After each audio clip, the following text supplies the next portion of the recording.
नमस्कार दोस्तों। Mummy inspire channel में आप सबका स्वागत है। मेरी शादी को 18 साल हो गए थे। मेरे 2 बच्चे हैं, 15 साल का बेटा और एक 10 साल की बेटी।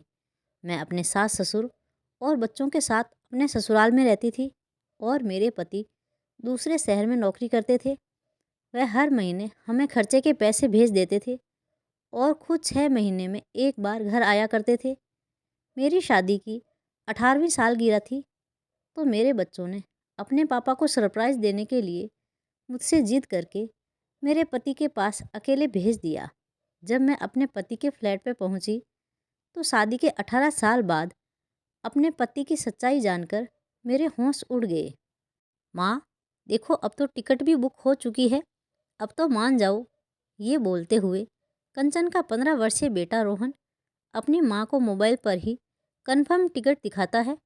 कंचन कुछ बोलती है उसके पहले ही उसकी 10 वर्षीय लड़की प्रिया अपने भैया की तरफ देखते हुए कहती है, सच में भैया, हो गई बुकिंग? अब माँ को कोई नहीं रोक पाएगा अपने पिया मिलन से। कंचन अपने दोनों बच्चों की तरफ देखते हुए कहती है, तुम दोनों को क्या हो गया है? क्या ये जिद लेकर बैठ गए हो? और प्रिया, तुम ये सब क्या बोल रही हो? पढ़ाई में तो मन लगता नहीं, हर वक्त फिल्मी ड्रामा करने से बाज नहीं आती तुम। रोहन ने खुशी से एक बार माँ की तरफ और एक बार प्रिया की तरफ देखते हुए कहा, माँ, कितना अच्छा लगेगा पापा को जब वह तुम्हें अपनी शादी की 18वीं सालगिरह पर अचानक से अपने दरवाजे के पास देखेंगे। पापा तो खुशी से पागल हो उठेंगे। हमारा ये सरप्राइज गिफ्ट पापा को कितना पसंद आएगा। तभी ड्रामेबाज प्रिया कहती है, वाओ, रोमांटिक सीन, बिल्कुल यश चोपड़ा की फिल्मों की तरह है।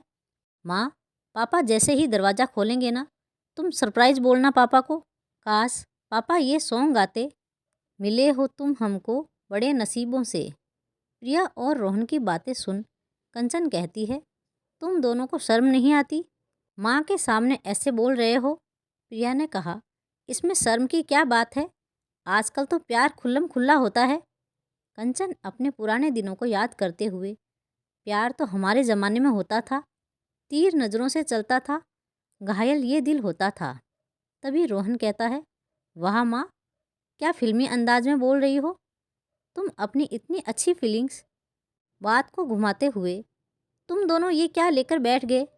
तुम सब जानते हो कि तुम्हारे दादाजी और दादी जी की तबीयत बिगड़ती रहती है, कैसे छोड़कर जाऊं मैं तुम सबको? रोहन कहता है, माँ, कौन सा तुम साल भर के लिए जा रही हो, बस 1 महीने की तो बात है।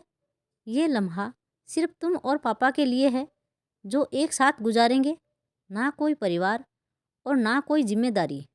और पापा तुम्हारे साथ, बस कुछ पल जो सिर्फ तुम दोनों के होंगे। तभी कंचन की सास, जो कुछ दिनों से देख रही थी कि दोनों बच्चे अपनी माँ को उनके बेटे के पास भेजना चाहते हैं, कहती है, मान जाओ कंचन, चली जाओ, मैं यहाँ संभाल लूँगी। कंचन कुछ बोलती उसके पहले ही उसके मुंह पर हाथ रखते हुए रोहन बोला, माँ, 2 दिन बाद की बुकिंग है, तैयार रहना। कंचन अपने मुंह से रोहन का हाथ हटाते हुए, इतनी जल्दी? तुम दोनों भी ना सोचने तक का भी समय नहीं देते। रोहन अपने मोबाइल की तरफ देखते हुए, माँ, टेक्नोलॉजी के ज़माने में सिर्फ मोबाइल को ही सोचने दो, तुम बस तैयारी करो जाने की। अब तो सबकी बातें सुन कंचन का मन भी अपने पति अंकित की तरफ झुक रहा था। उनकी पसंद के मोतीचूर के लड्डू बनाने लगी। कंचन के हाथों से बने मोतीचूर के लड्डू अंकित को बहुत पसंद थे। अंकित की नौकरी दूसरे शहर में है, अच्छा पैकेज मिलता है। अंकित का ये उसका पुश्तैनी मकान है, जहाँ वह अभी अंकित के माता पिता और अपने बच्चों के साथ रहती है। जब कंचन ब्याह कर आई तो इस पुश्तैनी घर में उसका स्वागत हुआ। अंकित के साथ कभी वहाँ जा ही नहीं पाई। सास ससुर की देखभाल, फिर रोहन और फिर प्रिया का जन्म, धीरे धीरे उसकी यही दुनिया बन गई। अंकित हर महीने अकाउंट में पैसे भेज दिया करता। उस पैसे से कंचन घर का खर्चा चलाती थी। 4-5 महीने में अंकित का आना बस 2 दिनों के लिए ही होता था। उस 2 दिन में भी सब उसे घेर कर बैठे रहते। कंचन और अंकित बहुत कम ही मिल पाते थे। आज कंचन पूरे मन से तैयारी कर रही थी अंकित के पास जाने की। रोहन ने उसे ट्रेन में बैठा दिया।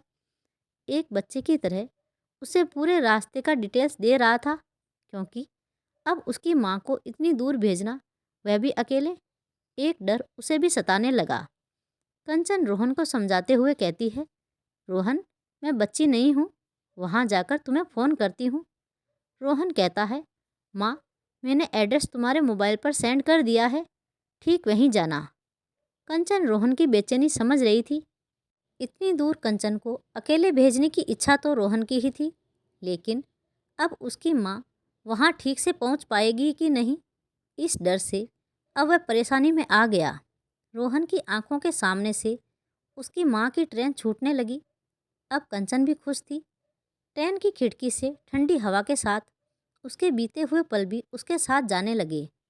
आज भी वह पल उसी तरह सजे हुए हैं जैसे कंचन ने सजाए थे।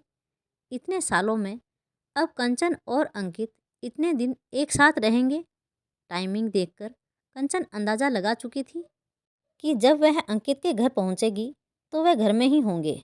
रात के पैर भी कंचन की आंखों आंखों में ही कट गए। सुबह के 7 बज रहे थे कि रोहन का कॉल आया, माँ, अब उतरने का समय हो गया है, तुम देखकर उतरना, एक ऑटो कर उस एड्रेस पर चली जाना। कंचन ने हंसते हुए कहा, रोहन, तुम टेंशन मत लो, मैं वहाँ पहुँचकर तुम्हें फ़ोन करती हूँ। ऑटो पकड़कर कंचन उस पत्ते पर पहुँच गई। धीरे धीरे दरवाजे तक पहुँची। बेल बजाने के पहले कंचन अपना हुलिया अपने हाथों से ही ठीक करने लगी। फिर उसने बेल बजा दी। एक बार बजाया, तब भी अंकित ने आकर दरवाज़ा नहीं खोला। उसने एक बार फिर बेल बजाया। कुछ देर में ही एक औरत जो चूड़ीदार पहने हुए थी ने दरवाज़ा खोला। फिर अपने बालों को समेटते हुए वह कंचन से पूछने लगी कि किससे मिलना है। कंचन ने फ़ोन पर एड्रेस को दिखाते हुए कहा कि जी, अंकित शर्मा का घर यही है। वह औरत बोली, जी यही है, क्या काम है आपको? कंचन ने पूछा कि आप कौन? उस औरत ने अपना परिचय देते हुए कहा, जी, मैं उनकी पत्नी हूँ। कंचन, जो ये सुनकर भी यकीन नहीं कर पा रही थी, तभी कमरे से कोई कहता है, अनु, जल्दी आओ यार, कौन आया है? वह औरत जिसका नाम अन्नू था वहीं खड़े जोर से आवाज़ देकर कहती है, सुनिए जी, ज़रा बाहर आइए, कोई मिलने आया है आपसे। अन्नू के इतना बोलने से ही कंचन की नज़र भीतर की तरफ अटक गई, यह सोचकर कि ये कोई और अंकित है। लेकिन किस्मत तब खराब निकली जब उसके सामने उसका पति खड़ा था। अंकित कंचन को देखते ही कहता है, तुम? बस इतना ही कह पाया था कि उसके मोबाइल पर किसी का फ़ोन आता है। फ़ोन पर नाम देखकर ही अंकित का चेहरा बता रहा था कि ये फ़ोन रोहन का ही है। अंकित को फ़ोन करते देख कंचन बिना कुछ कहे वहाँ से निकल पड़ी। किस गली जाना है अब ये उसे पता नहीं। आंसुओं की धारा जो कहीं भी टपक पड़ती है, उसे अपने आंचल से पोंछते हुए उस ओर जा रही थी जहाँ उसके कदम जा रहे थे। अंत में एक सुनसान जगह देखकर बैठ गई। 2 पल बैठ शांति से कुछ देर सांस लेना चाहती थी, लेकिन रोहन का फ़ोन था कि बजे ही जा रहा था। कंचन की हिम्मत नहीं थी कि कुछ बता सके, लेकिन बात तो करनी ही थी। उसने अपने आंसुओं को पोंछ अपनी बोतल से पानी निकालकर पीकर अपने गले की आवाज़ को ठीक करते हुए फ़ोन रिसीव करते ही, हाँ रोहन, क्या माँ, फ़ोन क्यों नहीं उठा रही हो? सॉरी माँ, मेरी वजह से तुम्हें परेशानी हो रही है। मुझे ऐसा सरप्राइज़ नहीं देना चाहिए था पापा को। पापा से अभी मेरी बात हुई है, वह तो दूसरे शहर गए हैं काम से। माँ, तुम्हें जो भी टिकट मिले फ़ौरन चली आओ। सच में माँ, मुझे बहुत टेंशन हो रही है। बस रोहन की बातों पर ही हाँ और हम ही कर पाई। गले से उसकी आवाज़ ही नहीं निकल रही थी। रोहन ने तो फ़ोन कट कर दिया, लेकिन कुछ देर पहले जो उसे सरप्राइज़ मिला उसे वह कैसे भूलती। कितनी आसानी से अंकित ने भी झूठा बहाना बना दिया, लेकिन वह क्या करेगी, कहाँ जाएगी। एक सरप्राइज़ देने आई थी अंकित को अपनी 18वीं सालगिरह पर, लेकिन यहाँ तो अंकित ने ही उसे रिटर्न सरप्राइज़ गिफ्ट दे दिया। उसे इतने सालों में कभी भी अंकित की बातों से यह नहीं लगा कि उसकी एक अलग दुनिया भी है, लेकिन वह जिससे जुड़ी है वह भी अंकित की ही दुनिया थी। तो फिर अंकित ने ऐसा क्यों किया? अंकित का मन उससे ऊब चुका था, तो कभी बताया क्यों नहीं? आज अंकित की बेवफाई की सज़ा वह किसको दे? अपने सास ससुर को? उन सास ससुर को जिसके साथ रहते रहते इन 18 सालों में एक गहरा रिश्ता जुड़ चुका था। घर परिवार बच्चे को चलाते चलाते कंचन जिम्मेदारियों में खोने लगी। कभी खुद पर ध्यान ही नहीं दिया। हर कोने से मोटापा बढ़ रहा था। लेकिन अंकित को तो कुछ और चाहिए था जो उस अनु में दिख रहा है, एकदम सुराही जैसा फिगर। वह तो बस एक बोझ बन चुकी है, शायद अंकित की, लेकिन रोहन और प्रिया की जिम्मेदारी तो अभी भी वह उठा रहा था। यह सोच ही रही थी कि तभी रोहन का फ़ोन आ गया। माँ, तुम्हें टिकट मिला? कंचन खुद को संभाल झूठ बोलते हुए बोली, बेटा लंबी लाइन है, मिल जाएगी, तुम टेंशन ना लो, मैं अभी टिकट की लाइन में ही हूँ। उसकी बात खत्म होते ही कुछ फटे पुराने कपड़े पहने कुछ बच्चे उसके पास आकर के खाने के लिए कुछ मांगने लगे। तभी कंचन को याद आया कि उसके बैग में मोतीचूर के लड्डू रखे हैं, जो अब शायद किसी को उसकी ज़रूरत नहीं थी। उसने उन बच्चों को वह लड्डू दे दिए। स्टेशन की तरफ बढ़ने लगी। सफ़र के बाद घर पहुंचते ही दरवाजे पर ही रोहन अपनी माँ को गले लगाते हुए बोला, थैंक गॉड, माँ आ गई आप सही सलामत। तभी मायूसी से प्रिया ने अनजाने में ही कह दिया, माँ तो पापा को सरप्राइज़ देने गई थी, लेकिन खुद ही सरप्राइज़ हो गई। रोहन बोला, मेरी ही गलती थी कि मैंने ये सरप्राइज़ प्लान कर लिया। कंचन अभी तक ठीक से घर के भीतर भी नहीं घुसी थी और सबकी नज़रों से खुद को बचाने का भरसक प्रयास कर रही थी कि तभी उसकी सास बोली, मेरा मुन्ना सारा दिन घर की जिम्मेदारी के लिए बेचारा इधर उधर करके धक्का खाता फिरता है, सुकून से घर की 2 रोटी भी उसे नसीब नहीं होती है।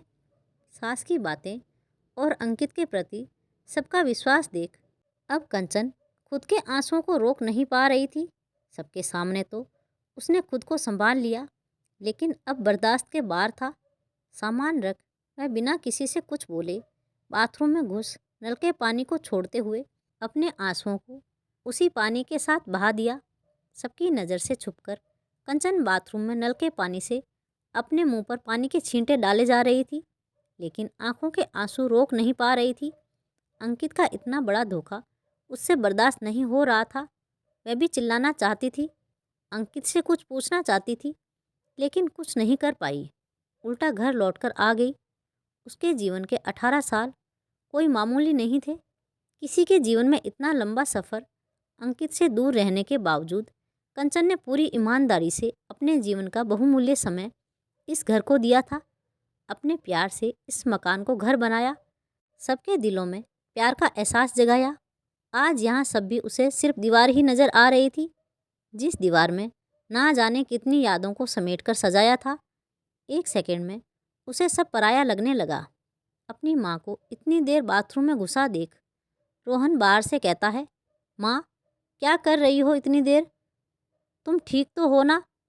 कंचन की आवाज़ गले से बाहर नहीं निकल रही थी। रोहन को बोलना तो चाहती थी कि हाँ मैं ठीक हूँ, लेकिन आवाज़ निकले तब ना। कुछ देर बाद भी आवाज़ ना आने पर रोहन फिर से कहता है, माँ तुम ठीक हो? कंचन दरवाज़ा खोलते ही थोड़ी गुस्साए से कहती है, क्या बच्चा बना है रोहन? थकावट महसूस कर रही थी, इसलिए सिर पर पानी दे रही थी, चैन से सांस भी नहीं लेने देते। लेकिन रोहन को अपनी माँ की बात पर कुछ खटका लगा। फिर खुद को संभालते हुए कि थकान तो हुई है माँ के पास जाकर बोला, माँ चलो मैं तुम्हें ब्लैक कॉफ़ी बनाकर पिलाता हूँ, तुम थोड़ी देर आराम कर लो। कंचन ने भी मना नहीं किया। आज उसका भी मन और जी दोनों ही जल रहे थे। वहाँ आंखें मूंदे अपने पलंग पर लेट गई, लेकिन अंकित और अनु का चेहरा देखते ही आंख खोल देती। कुछ देर में रोहन भी ब्लैक कॉफ़ी लेकर आ गया। अपनी माँ के पास बैठते हुए कहता है, ये लो माँ, ये कॉफ़ी पी लो, मेरी वजह से आपको कितनी परेशानी उठानी पड़ी ना। रोहन को ब्लैक कॉफ़ी काफ़ी हद तक पसंद है। जब खुद से बनाता है तो अपनी माँ को भी देता है। रोहन की बात सुनकर भी कंचन ने चुप रहना ही बेहतर समझा। जानती थी कि उसके कुछ बोलने से पहले ही उसके आंसू उसका साथ ना देकर बाहर निकल जाएंगे। माँ की थकान का सोच रोहन वहाँ से अपनी माँ को कमरे में अकेले आराम करने का बोलकर चला जाता है। लेकिन आराम अब कंचन कैसे करती? अब दिमाग पर जोर देते देते दिमाग फटने को तैयार था। अब नींद आंखों से कोसों दूर थी। रोहन तो समझदार था, लेकिन प्रिया, वह वहाँ पास में आकर इधर उधर की बातें बताने लगी। कंचन कुछ देर अकेले रहना चाहती थी, लेकिन बोल भी नहीं पा रही थी। उधर अन्नू का मुंह भी फुला हुआ था। अंकित ने कई बार उससे बात करनी चाही, लेकिन अन्नू ने उससे एक दूरी बना ली। वह समझ चुकी थी कि अंकित जब भी मुंह खोलेगा झूठ ही बोलेगा। 5 साल लिव इन रिलेशनशिप में रहने के बाद मंदिर में अंकित के साथ 2 वर्ष हुए उसे शादी को। कितनी आसानी से वह अंकित के झांसे में आ रही थी। उसकी एक एक बात पर वह आंख मूंद कर भरोसा कर रही थी। सुबह वह औरत कौन थी, ये पूछने पर बात को बहुत घुमाने के बाद अंत में अंकित को सच्चाई बतानी ही पड़ी। अंकित हर महीने घर में पैसे भेजते थे। ये बात तो अनु को पता थी, क्योंकि अंकित के मुताबिक उसके माँ बाप उसके एक रिश्तेदार के पास रहते थे। अनु ने कई बार कहा था कि अपने माँ बाप से कभी मुझे भी मिलवाओ, लेकिन अंकित ये कह देता कि तुम बंगाली हो, इसलिए तुम्हें मेरे माँ बाप पसंद नहीं करेंगे। अनु भी वहीं काम करती है जहाँ अंकित काम किया करता है। दोनों की मुलाकात प्यार में बदल गई। 5 साल एक साथ रहने के बाद 2 वर्ष हुए उन्हें शादी को। आज अंकित की हकीकत अन्नू के सामने थी, लेकिन अन्नू कंचन की तरह कमज़ोर नहीं थी। बड़ी आसानी से अंकित को धमकी देते हुए अपने सामानों के साथ घर छोड़ रही थी। आज की सुबह कितनों की ज़िंदगी से खेल गई। अंकित अपने सर को हाथों से पकड़कर बैठ गया। बहुत मनाने की कोशिश की उसने अन्नू को, लेकिन सब बेकार। एक चक्कर में सब बदल गया। इधर कंचन सबकी नज़र से खुद को बचाने की कोशिश करती रही। 2 दिन बीतने को हुए, लेकिन कंचन की खामोशी उसी तरह कायम रही। किसी ने अगर नोटिस किया तो वह रोहन था। जब भी रोहन अपनी माँ से पूछता, तब भी कंचन के होठ कांपते हुए कुछ बहाने बनाने शुरू कर देते। वह रोहन की नज़रों से दूर ही रहने का प्रयास करती। रोहन को बार बार यही लगने लगा कि यह उसकी वजह से ही हुआ है। उसकी माँ में एक उम्मीद जाग गई थी पापा से मिलने की, जो पूरी नहीं हो पाई। शायद इसलिए माँ दुखी है। 3-4 दिन बीते ही थे कि अंकित ने इस घर में कदम रखा। अंकित के पांव रखते ही उसके माँ पिताजी दोनों की खुशी से आंखें भर गई थी। प्रिया भी पापा पापा की रट लगाए अंकित के आगे पीछे घूमने लगी। माँ तो कंचन से अपने बेटे की पसंद का कुछ बनाने को बोल लल्ला लल्ला कह उसके आसपास मंडराने लगी। बाबूजी ने शहर का हाल चाल पूछा। कुछ देर बैठने के बाद उठकर अपने कमरे में चले गए। अंकित ने अपनी निगाहों से कई बार कंचन को देखना चाहा, लेकिन कंचन को कोई फर्क नहीं पड़ रहा था। सबको व्यस्त देख अंकित कंचन के पास भी गया, लेकिन कंचन ने अपना रास्ता बदल दिया। आज उसने वही बनाया जो उसे और उसके बच्चों को पसंद था। अंकित की माँ ने रात के व्यंजन को देखकर तो कुछ खरी खोटी भी सुनाई कि इसमें एक भी ऐसा कुछ नहीं है जो अंकित को पसंद है, लेकिन कंचन ने कुछ नहीं कहा। वह जानती थी कि एक माँ के लिए इतने महीनों के बाद अपने बच्चे को देखने की खुशी क्या होती है, चाहे उसका बेटा उसके पास रहे या ना रहे। अंकित के माँ बाप की जिम्मेदारी कंचन उठाती रही, फिर भी अपनी संतान तो अपनी ही होती है, इसलिए उसने अपनी सास से कुछ नहीं कहा। रोहन आज अपनी माँ के बदले रवैये को देख रहा था। पापा के आने की खुशी में जिस माँ के हाथ रुकते नहीं थे, हजारों पकवान बनाने में कैसे दिन रात निकल जाते थे। 2 दिन में ही जो माँ 6 महीने की कसर को पूरा करती थी, आज इतनी बदली बदली क्यों है। लेकिन रोहन ने अभी पूछना जरूरी नहीं समझा। वह जानता था कि उसकी माँ जो भी कर रही है, कुछ तो उसके पीछे बड़ी बात होगी। अपने पापा के चेहरे से कुछ अवकलन करने की कोशिश करता कि कहीं दोनों के बीच कुछ हुआ तो नहीं। रात के खाने के बाद अंकित अब जानता था कि कंचन इस कमरे में तो आएगी ही, तभी बात कर लूँगा। लेकिन कंचन के मन मस्तिष्क में कुछ और ही चल रहा था। अंकित कमरे में कंचन का वेट कर रहा था। प्रिया भी अपनी दादी के पास चली गई, क्योंकि उसे दादी के पास ही सोना अच्छा लगता था। दादी के पास उसे हजारों किस्से सुनने को मिलते हैं। और सबसे बड़ी बात, दादी अपने हाथों से प्रिया के सिर पर अपनी उंगलियों से हाथ फिराती है, जो प्रिया को बहुत पसंद है। रोहन भी अपने कमरे में जाकर पढ़ाई करने लगा। कंचन भी रसोई में बिखरे बर्तनों को धोकर रसोई साफ करने लगी। सब काम निपटाकर कंचन रोहन के कमरे में जाकर रोहन से बोली, मैं आज यहीं सोना चाहती हूँ रोहन। यह सुनकर रोहन ने अपनी माँ की तरफ चेहरा करके कहा, क्यों माँ, क्या हुआ? पापा से कुछ अनबन हुई है क्या? इतना बोलने की ही देर थी कि कंचन की आंखें छल छल करने लगी। रोहन उसके पास आकर बोला, माँ बताओ ना, कुछ बात तो है जो तुम हम सबसे छुपा रही हो। क्या बात है माँ, बताओ ना। कंचन ने अपने कांपते होठों को दबा आंसुओं को रोकने की कोशिश करते हुए कहा, रोहन मुझे सोने दे, लाइट ऑफ कर दे। बेटा मैं सरदर्द से परेशान हूँ। रोहन अपनी माँ की दशा देख तो रहा था, लेकिन कुछ समझ नहीं पा रहा था। उसने माँ का कहना मान लाइट ऑफ तो कर दिया, लेकिन नींद ना कंचन को आ रही थी, ना ही रोहन को, और ना ही अंकित को। उधर उस कमरे में अंकित कभी घड़ी की सुइयां देखता तो कभी दरवाजे की तरफ देखने में ही लगा रहा। बहुत देर के बाद भी जब कंचन नहीं आई तो अंकित उसे कमरे से बाहर खोजने लगा।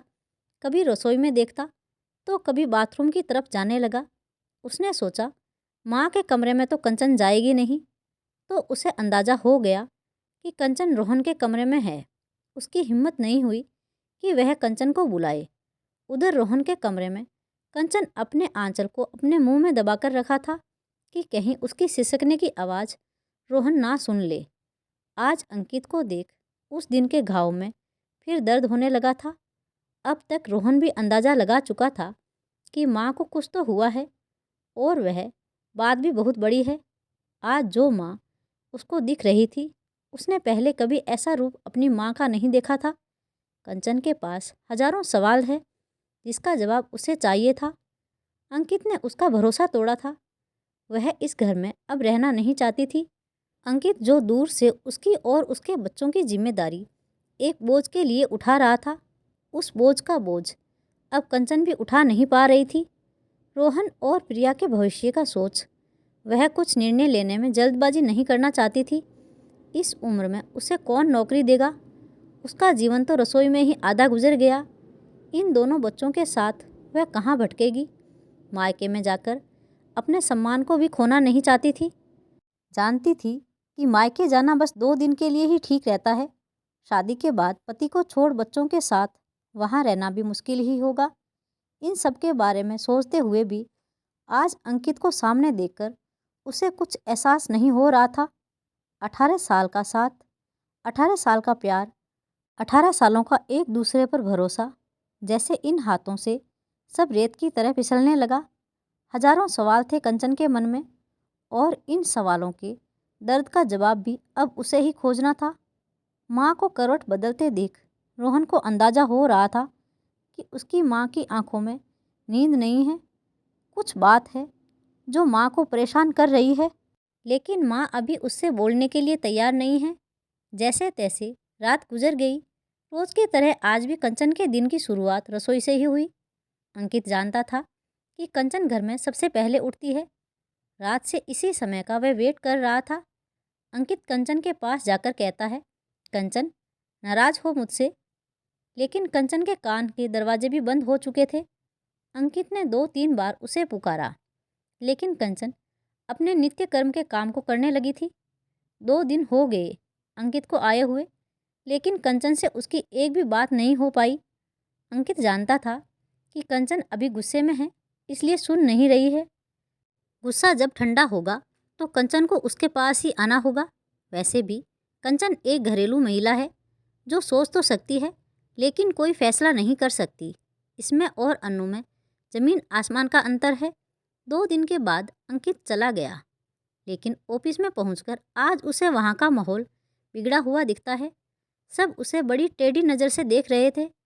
अंकित भी सबकी नज़रों को देखने लगा, लेकिन उस बात से ज़्यादा उसका ध्यान अन्नू के कैबिन में था। रोज़ की तरह वह ठीक आज भी वहीं थी, लेकिन कुछ उसमें बदलाव दिख रहा था। आज अंकित ने अनु के केबिन में जाने का सोचा। एक अच्छा सा मौका देख चला गया। उसके केबिन के भीतर अंकित अपने पति होने का हक दिखाते हुए कहता है, अनु, ये क्या, तुमने सिंदूर नहीं लगाया और जो हाथों में तुमने शाखा पोला पहना था उसे भी खोल दिया। जानती हो इसका मतलब? अनु गुस्से से कहती है, मेरे केबिन से बाहर निकलो तुम।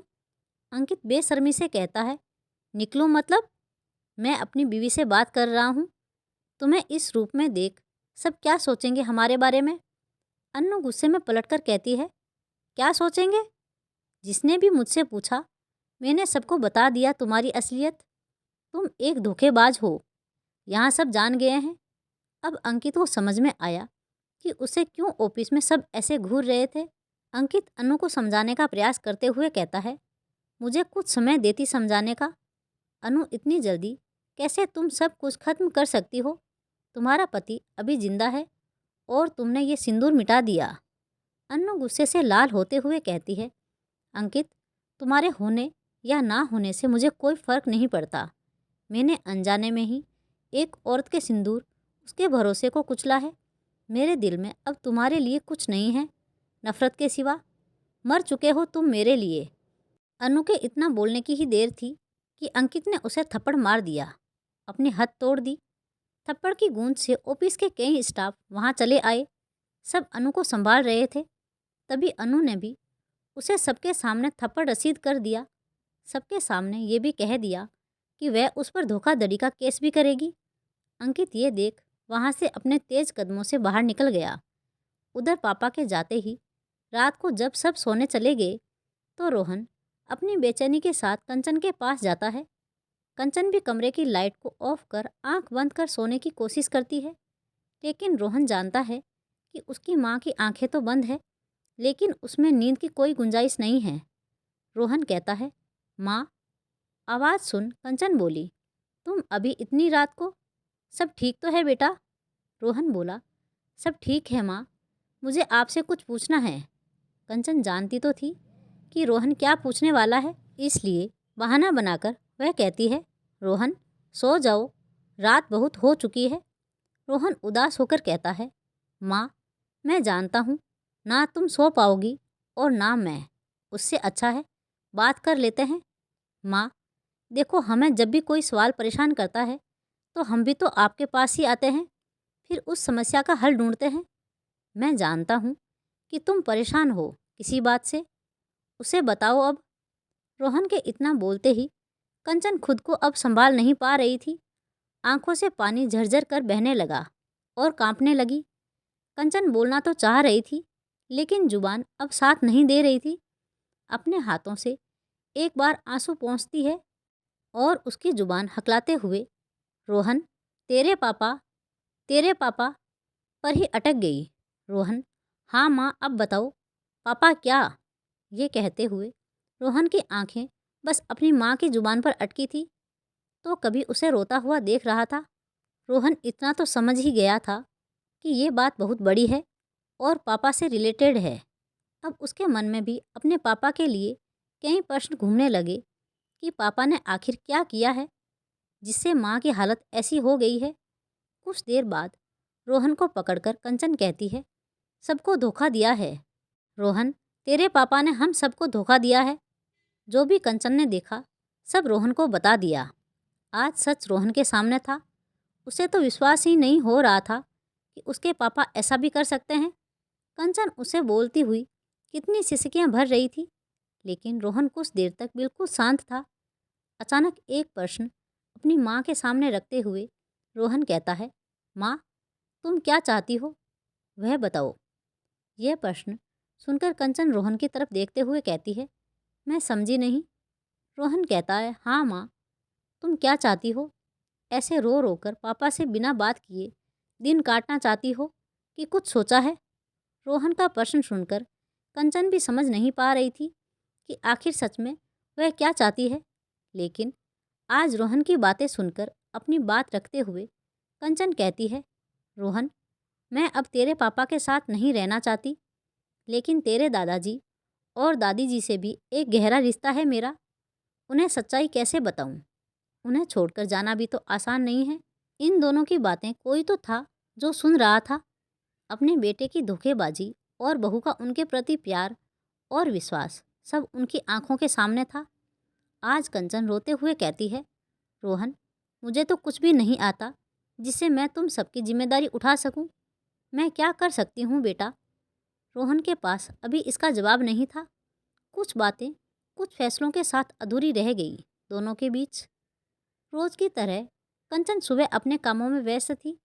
अब नींद गायब थी रोहन की कि वह अपनी माँ को उसके साथ में विश्वास और आत्मसम्मान की लड़ाई में उसका साथ देना चाहता था।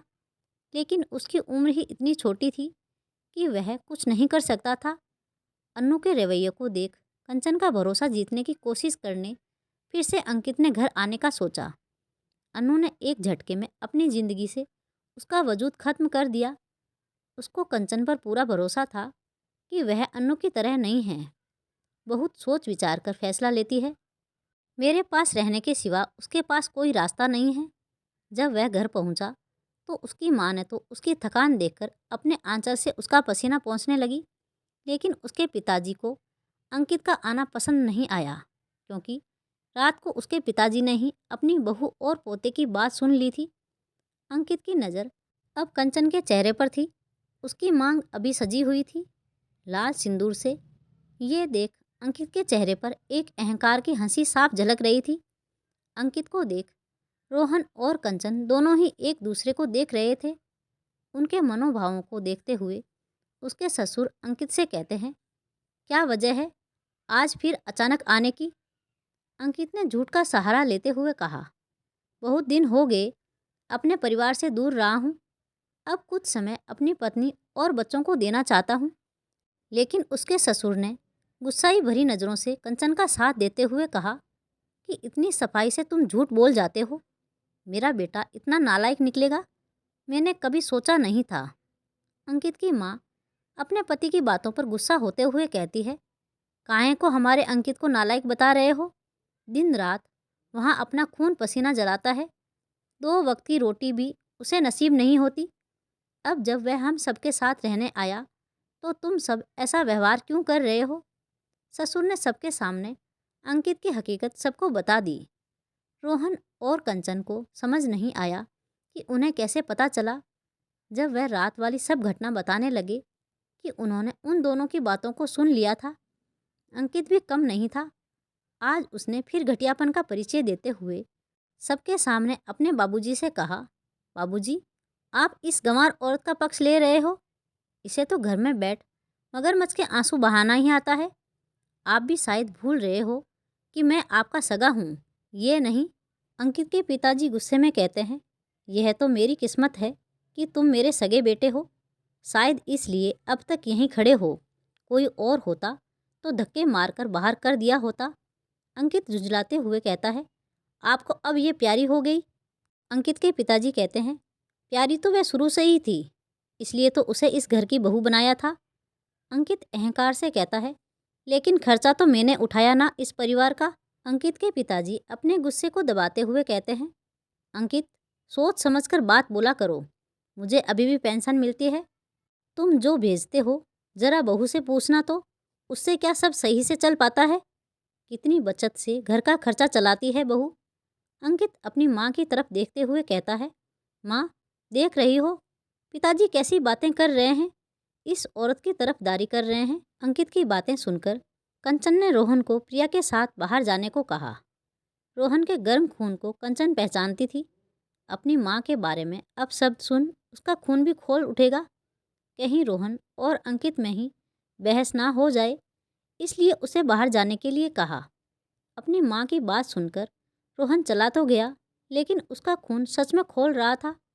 प्रिया, जो अभी अपने माँ पिताजी के इस पहलू से अनजान थी, कई प्रश्नों के साथ रोहन को परेशान कर रही थी। अपने बेटे का सुनकर अंकित की माँ अपने पति की तरफ देखती है। तभी उनके पति उनकी तरफ देखते हुए कहते हैं, जज्बात में आकर तुम उस इंसान के साथ गलत मत कर देना जिसने इस परिवार को अपने परिश्रम से सींचा है। तुम्हें आज तक एक गिलास पानी की ज़रूरत भी होती है तो तुम किसे आवाज़ देती हो, ये याद ज़रूर कर लेना। अपनी आंखों में फरेबी बेटे का पर्दा हटाकर सच का साथ देना। अपने पति की कठोर लेकिन सच्चाई से भरी बातों को अंकित की माँ भी झुठला नहीं सकती। कंचन का एक एक कतरा पसीना बहा है इस परिवार में। अपनी माँ को इस तरह चुप देखकर अंकित माँ से कहता है, माँ बताओ चुप क्यों हो? तुम मेरे साथ हो कि इस औरत के साथ? तभी अंकित की माँ अंकित के गाल पर एक जोरदार थप्पड़ जड़ते हुए कहती है, अंकित क्या तब से औरत औरत लगा रखा है? कंचन नाम है उसका कि ये भी भूल गए? तुम्हारे बच्चों की माँ है वह। अंकित तेजी से कंचन का हाथ खींचते हुए उसे कमरे में ले गया। आज माँ ने तुम्हारी वजह से मुझ पर हाथ उठाया। तुम अपनी औकात मत भूलो। मेरे टुकड़ों पर पलती हो। अगर मैंने यहाँ पैसे भेजना बंद कर दिया ना, तब ये अकड़ सब निकल जाएगी। अंकित को ये बोलते देखकर कंचन रोहन के कमरे में चली गई। रोहन ने अपने पापा की बात को सुन लिया था। अब अंकित की बातों से कंचन के आंसू नहीं बह रहे थे। आज अपने आत्मसम्मान की चोट को उभारने का वक्त था। उसके साथ उसका यहाँ रहना मुश्किल था। रोहन ने भी माँ से कुछ नहीं कहा।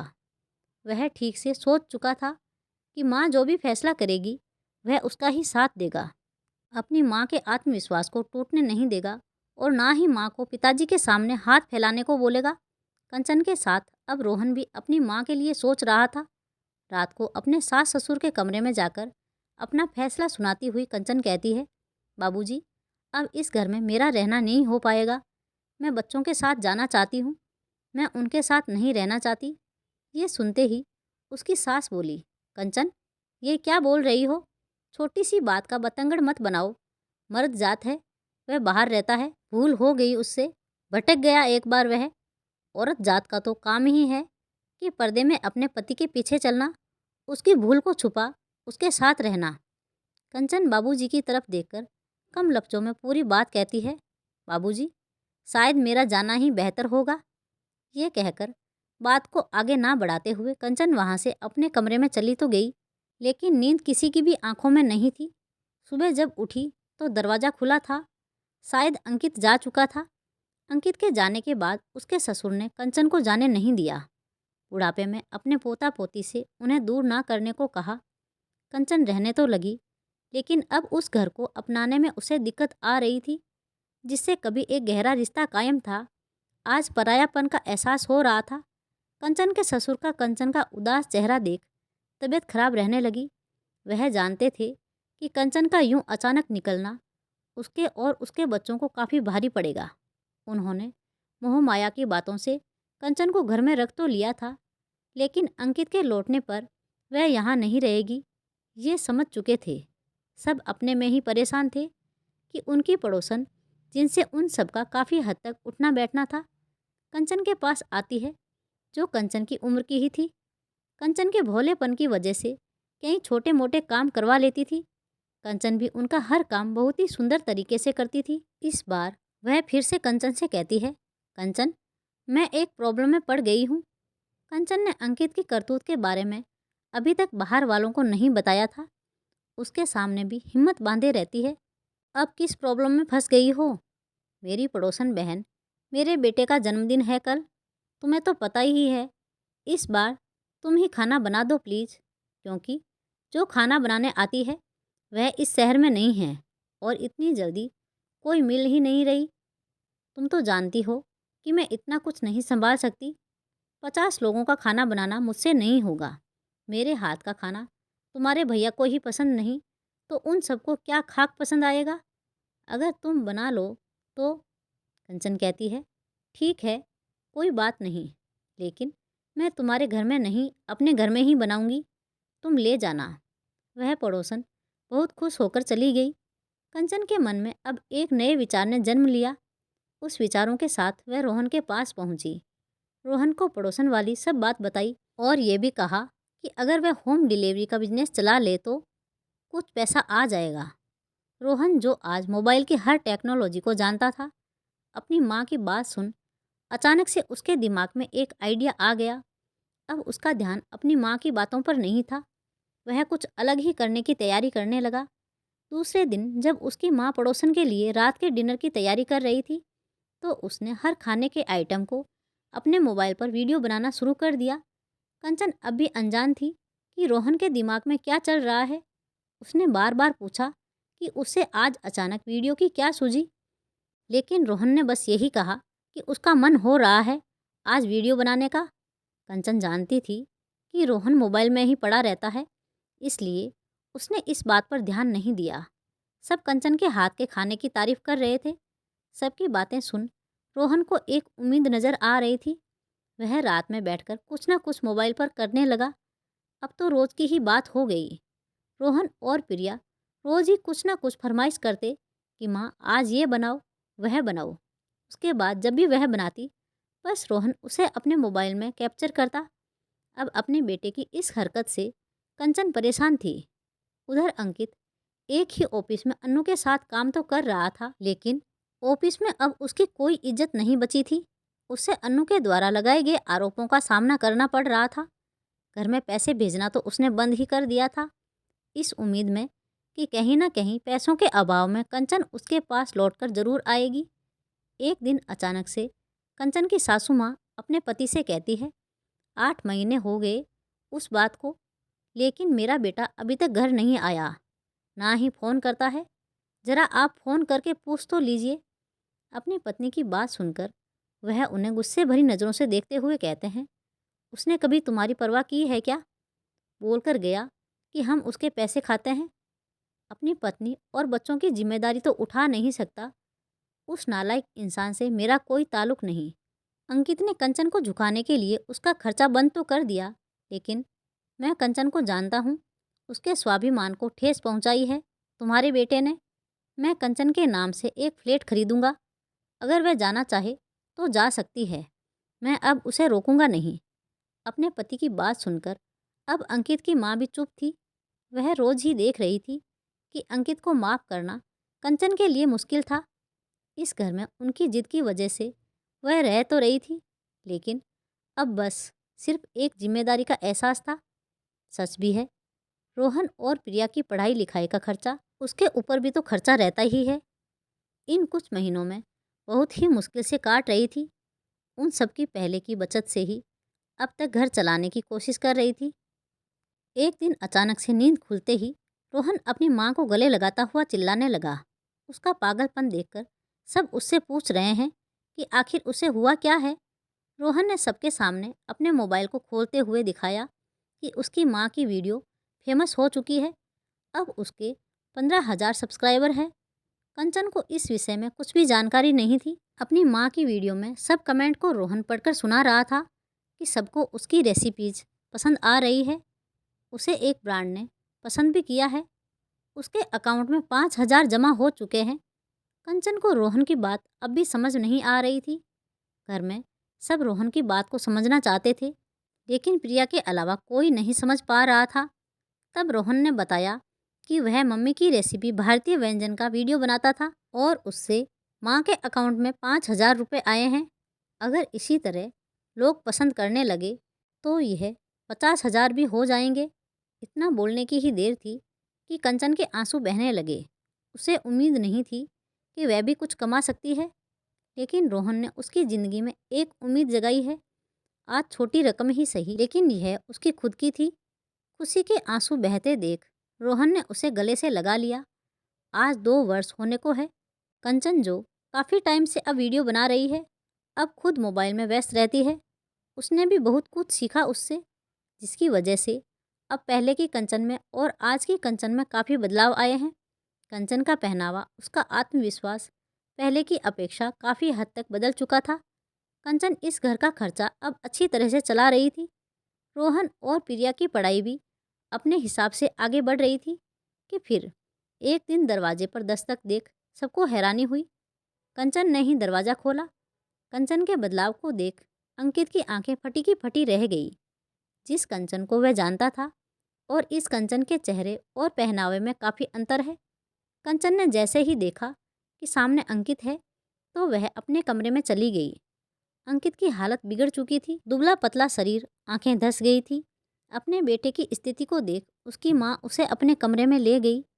जहाँ अंकित को देख उसकी माँ की आंखें नम थी, तो वहीं अपनी माँ की उजड़ी मांग को देखकर उसे समझते देर ना हुई कि उसके बाबूजी अब नहीं रहे। उसकी माँ ने बताया कि उसने जो कंचन के साथ किया वह सच में सहन नहीं कर पा रहे थे। उस गम के साथ उन्होंने इस दुनिया को ही छोड़ दिया। कंचन तो कब का घर छोड़ देती, लेकिन मुझे अकेले कैसे छोड़ती? तेरी गलती की वजह से तेरे बाबूजी ने अपना सब कुछ कंचन के नाम कर दिया। लेकिन आज अंकित को इस बात का अफसोस नहीं था कि उसके पास कुछ नहीं है, क्योंकि उसे अब अपनी गलती का एहसास हो चुका था। अनु ने उसे पूरी तरह से बर्बाद कर दिया। ना नौकरी रही, ना इज्जत। कई महीने जेल की सलाखों के पीछे गुजार कर आया था। अंकित आज बहुत ही शर्मिंदा है, जिसकी वजह से सब कुछ बर्बाद हो गया। कंचन जानती थी कि अपने बेटे की चाहत एक माँ कैसे भूल सकती है। उनका बेटा आ चुका है, अब इस घर में उसकी कोई ज़रूरत नहीं है। शाम को रोहन और प्रिया के आने के बाद कंचन ने उस घर को छोड़ने का फैसला कर लिया। उसकी सास ये सुनकर कहती है, कंचन, मैं जानती हूँ कि तुम अंकित को माफ़ नहीं कर सकती। अब मैं तुम्हें रोकूंगी भी नहीं, लेकिन अपने बाबूजी का आशीर्वाद लेते जाओ। कंचन समझ नहीं पा रही थी कि उसकी सास क्या बोलना चाहती है, लेकिन उसने एक चाबी कंचन के हाथ में रख दी, ये कहकर कि बाबूजी ने तेरे लिए एक फ्लैट खरीदा था और उनकी इच्छा थी कि कभी अंकित के आने के बाद अगर तुमने घर छोड़ा तो तुम उस फ्लैट में रह सकती हो। कंचन ने आंखों से अपने उस घर से और अपनी सास से विदा लिया। अंकित उसे पीछे से देखता रह गया, लेकिन आज उसे रोकने की हिम्मत उसमें नहीं थी। इस समाज में कई औरतें ऐसी हैं जो अन्नू की तरह है, सही गलत का निर्णय लेने में देर नहीं करती, लेकिन कुछ कंचन की जैसी भी है। पति से अलग होने के बाद भी उनका परिवार से एक रिश्ता बनता है, जिससे बाहर निकलने में उन्हें समय लगता है। कंचन ने इस घर में रहकर धैर्य का परिचय देते हुए अपनी जिम्मेदारी से मुंह नहीं मोड़ा और उसके बेटे रोहन ने भी उसका साथ दिया, एक नई दिशा दिखलाई। तो दोस्तों, अंकित के आने के बाद कंचन का घर छोड़ने का फैसला ठीक था या नहीं? आप सब अपनी राय कमेंट बॉक्स में ज़रूर दीजिएगा। और कहानी अच्छी लगी हो तो वीडियो को लाइक, शेयर और सब्सक्राइब करना ना भूलें। मिलते हैं एक और नई कहानी के साथ। बहुत बहुत धन्यवाद।